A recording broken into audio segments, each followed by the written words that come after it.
Your narrative beautifully weaves the myth, archaeological evidence, and a profound message from the story of Dwarka, Krishna's fabled city, said to be a marvel of prosperity and technology, whose disappearance is ascribed to divine curse and human failings. Let's address the key historical, archaeological, and philosophical facets raised in your post to clarify facts, context, and the enduring lessons from Dwarka. The city of Krishna in the scriptures, the city of Dwarka is described in the Mahabharata, the Bhagavata, and other ancient Indian texts as a city of immense riches, architectural splendor, and divine fortification. Built by Lord Krishna after leaving Mutra to escape repeated invasions from Dwarka was said to be constructed by the divine architect Vishwakarma on land reclaimed from the sea as granted by the sea god. The curse and the submerged, according to tradition. After the Yadava dynasty self-destructed an internecine conflict triggered by a curse from Gandhari, lamenting the destruction of her own children, Krishna's departure from earth was followed by the city being engulfed by the ocean. This mingling of ethics, fates, and natural cataclysm makes Dwarka as much a moral legend as a historical memory. Archaeological discoveries! Marine archaeology since the late 20th century. Especially following explorations by the National Institute of Oceanography NEO and marine archaeologists SRO. Underwater, remains off modern Dwarka's coast have lent credence to the city's existence.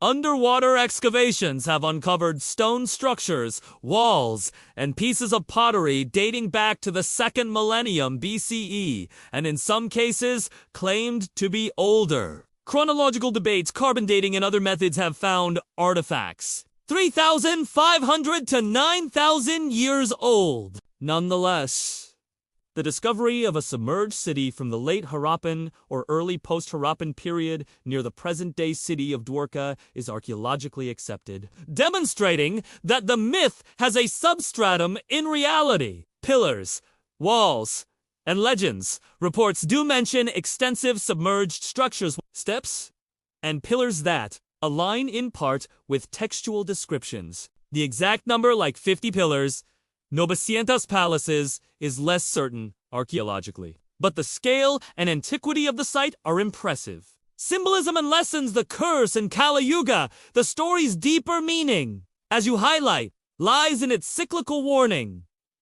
Great civilizations, no matter how advanced, can vanish owing to internal decay, division, or disrespect towards nature and moral codes. The curse of Gandhari serves as an allegory for the perils of pride, division, and ignoring responsibilities, lessons that resonate today, especially on topics like environmental stewardship, science, myth, and the unknown. Your reflection on unknowns.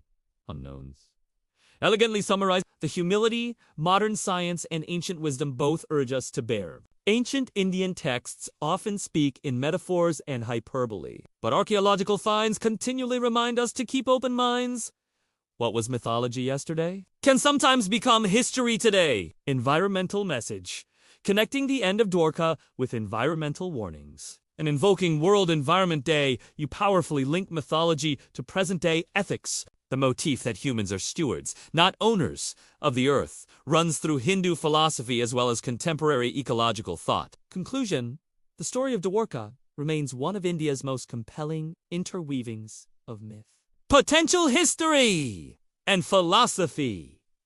The archaeological finds near Dwarka city support the age-old accounts of a drowned city, but leave much to scientific debate. Indian mythology has ability to teach through stories as central using Dwarka to remind us of the consequences of our actions, the dangers of hubris, and our responsibilities to each other and to nature. Whether taken as literal history or metaphor, the tale of Dwarka asks us, as you said, to look for the message within as much as the ruins without.